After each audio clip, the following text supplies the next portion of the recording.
भारत के chief justice of India D Y Chandrachud का कार्यकाल 10 नवंबर 2024 को खत्म हो रहा है। उनके रिटायरमेंट से पहले केवल 5 दिन का कार्यकाल ही बचा है, क्योंकि अधिकतर समय कोर्ट बंद रहने वाला है। लेकिन रिटायरमेंट से पहले सीजेआई को कुछ महत्वपूर्ण मामलों की सुनवाई करनी है। दरअसल दिवाली की छुट्टी के चलते सुप्रीम कोर्ट बंद है और 4 नवंबर को फिर से खुलेगा।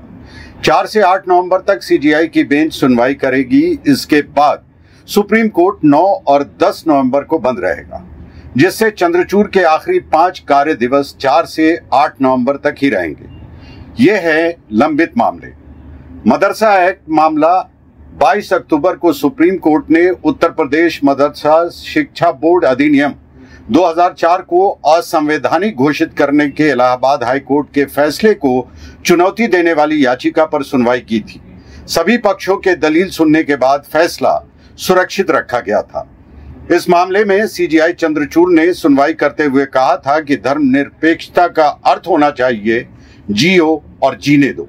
अलीगढ़ मुस्लिम यूनिवर्सिटी का माइनॉरिटी स्टेटस सीजेआई चंद्रचूड़ की 7 जजों की पीठ ने एएमयू को अल्पसंख्यक संस्थान के दर्जे को लेकर फैसला सुरक्षित रखा है। इस पर चर्चा हो रही है कि एएमयू का माइनॉरिटी स्टेटस बहाल रहना चाहिए या नहीं।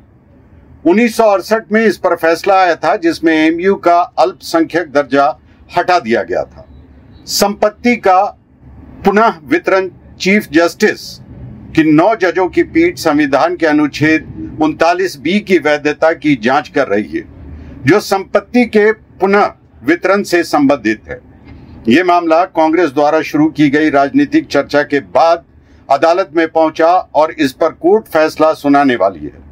लाइट मोटर व्हीकल लाइसेंस का मामला सुप्रीम कोर्ट ये तय करेगा कि हल्के मोटर वाहन लाइसेंस धारकों को 7,500 किलोग्राम से ज्यादा वजन वाले वाहन चलाने की अनुमति होनी चाहिए या नहीं। इस मामले पर कोर्ट ने 21 अगस्त को फैसला सुरक्षित रखा था। दिल्ली के रिज एरिया में पेड़ों की अवैध कटाई। दिल्ली के रिज एरिया में पेड़ों की अवैध कटाई का मामला सुप्रीम कोर्ट के आदेश का उल्लंघन करने से जुड़ा है। एलजी ने कहा कि उन्हें जानकारी नहीं थी कि इस क्षेत्र में पेड़ों की कटाई के लिए अदालत की मंजूरी आवश्यक है। अब कोर्ट इस पर अंतिम फैसला करेगी। ये हालिया सुप्रीम कोर्ट के फैसले। सुप्रीम कोर्ट ने हाल में कई महत्वपूर्ण फैसले दिए हैं। अदालत ने एडटेक फर्म बायजू के खिलाफ दिवालिया कार्रवाई पर रोक लगाने वाली एनसीएलटी के आदेश को खारिज कर दिया है। इसके अलावा बाल विवाह के संबंध में भी अदालत ने सख्त निर्देश जारी किए। ये भी फैसला दिया कि राज्य सरकारों को औद्योगिक शराब पर नियंत्रण का अधिकार है।